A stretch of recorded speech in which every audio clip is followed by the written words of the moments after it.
किसी भी बिजनेस के अंदर सबसे इंपॉर्टेंट बात होती है जबान की। जो बात आपने बोल दिया उस पर आपको कायम रहना पड़ता है। ये इन्फॉर्मेशन आपको इसलिए दे रहा हूं कि मुकेश अंबानी जी के द्वारा पिछले एजीएम के अंदर बोला गया था कि रिलायंस को डेप्ट फ्री कर देंगे 2021 मार्च तक, और लॉकडाउन होने के बाद ऐसा लगा कि ये चीजें नहीं हो पाएंगी। अब ये बात तो बोल दिया गया उनके द्वारा, लेकिन लॉकडाउन की पोजीशन आने के कारण बहुत सारी समस्याएं आ गई और लगने लगा कि उनकी बात ये फेल हो जाएगी।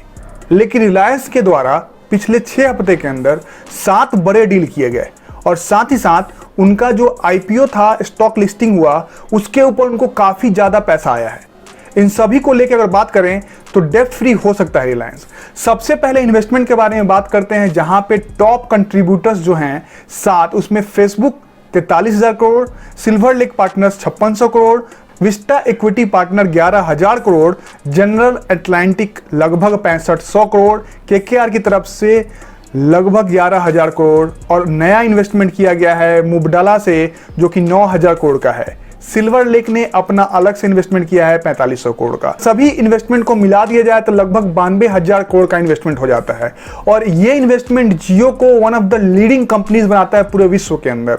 अब ये क्यों किया जा रहा है? देखिए, आने वाले कुछ समय के अंदर जियो अपना आईपीओ लेके आने वाला है, तो जब कंपनीज अपना पैसा किसी कंपनी के अंदर लगाती हैं और आईपीओ आता है तो उनके शेयर में उछाल आएगा, और शेयर में उछाल आते ही जो इनके पैसे हैं ऑलरेडी अपने आप बढ़ जाएंगे, तो उनका बेनिफिट तो वहीं से स्टार्ट हो जाता है। अभी 20% के आसपास तो इन्होंने बेच दिए शेयर कंपनीज को, जियो वालों ने, लेकिन आने वाले टाइम के अंदर और भी आईपीओ आने के बाद चीजें चेंज होंगी और हो सकता है कुछ और इन्वेस्टमेंट हो जो कि जियो के कुछ और शेयर को सेल करने के बाद हो। लेकिन इससे बड़ा इन्वेस्टमेंट आता है रिलायंस के लगभग 17% शेयर को जो लिस्टिंग में डाली गई थी, उसके बाद 53,000 करोड़ रुपए वहां से आ जाते हैं, और वो 159% ऊपर जाके सब्सक्राइब किया जाता है। होता यह है कि जो उनके शेयर होल्डर पहले से हैं उन लोगों को मौका दिया जाता है फिर से लिस्टिंग करने के लिए, और आप खरीद सकते हैं रिलायंस के शेयर को।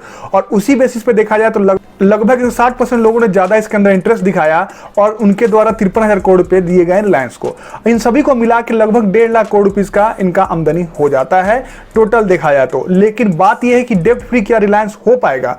देखिए, अभी जो मार्च क्वार्टर एंड हुआ है उसके हिसाब से 3,36,000 करोड़ का टोटल डेप्ट रिलायंस के ऊपर है, पूरा रिलायंस सारी कंपनीज को मिला के।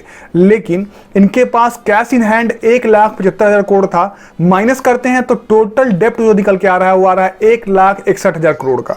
अब 1,61,000 करोड़ में लगभग 1.5 लाख करोड़ के आसपास इनके पास आ चुके हैं, और 12-15 करोड़ का उनको चाहिए तो वो एकदम इजीली आराम से ये चीज लेके आ सकते हैं पैसा।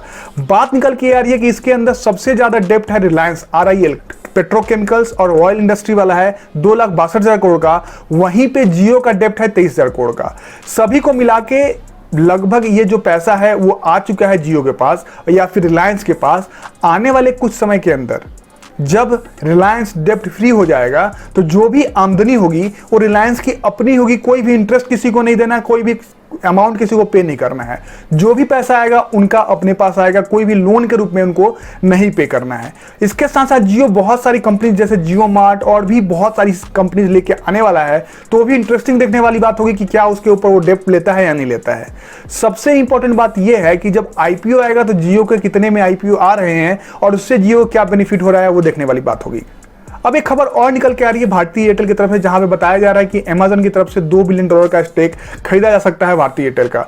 जैसा कि आप सभी को पता है कि अमेजन के मालिक इंडिया जब आए थे तो उन्होंने बोला था कि $6.5 बिलियन का निवेश करने वाला है इंडिया के अंदर, जिसके अंदर से हो सकता है कि $2 बिलियन का वो एयरटेल में निवेश करें। लेकिन भारतीय एयरटेल की तरफ से इस बात का खंडन किया गया और बोला गया कि ऐसा कुछ नहीं है, कोई भी निवेश इसके अंदर नहीं हो रहा है। वहीं पर वोडाफोन आइडिया की बात चल रही है गूगल के साथ, आने वाले टाइम के अंदर मालूम चलेगा क्या ऐसा कुछ हो रहा है। अब ये सारी चीजें हो रही हैं इंडिया की पॉपुलेशन को देखते हुए, जो कि डिजिटली काफी तेजी में ग्रो कर रहा है, और इस लॉकडाउन के बाद बहुत बिजनेस ऑनलाइन होने वाले हैं और साथ ही साथ ऑनलाइन जो चीजें हैं वो बहुत ज्यादा बढ़ने वाली हैं।